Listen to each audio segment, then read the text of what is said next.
katangay, ayan, nandito tayo ngayon sa harap ng 4 Points kasi nag-release na ng mga baby pawikan dito sa harap.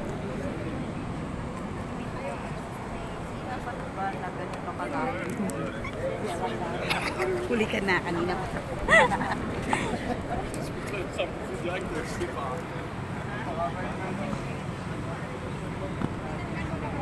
Ayan o, papunta sila sa beach. Ayan, so dito yan sa front ng 4 Points. Ilang piraso siya, kuya? 95 po. 95. Yung eggs po niya nung ano? 109 po yan, ma. 909. So may ibang hindi na... May apat po na for recovery pa. Pero mamayang hapon po. O may hapon po nyo, baka maano. Ayan.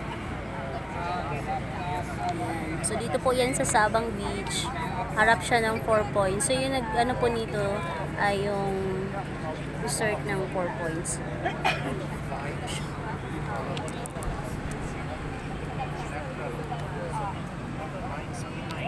So marami po siya ngayon.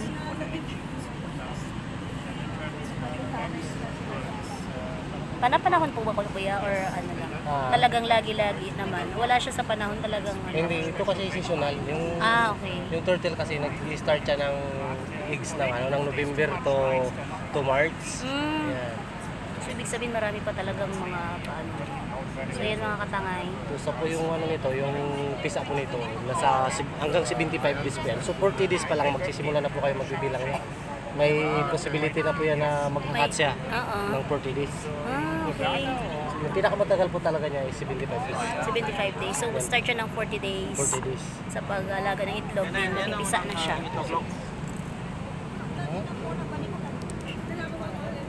Balik, kit-kit.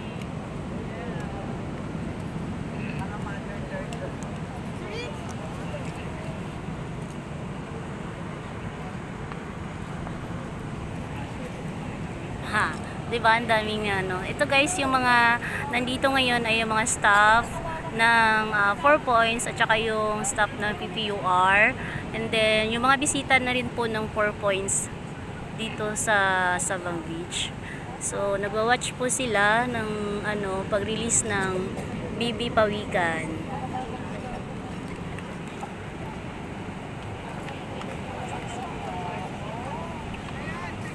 So, thank you so much sa nagbigay ng information.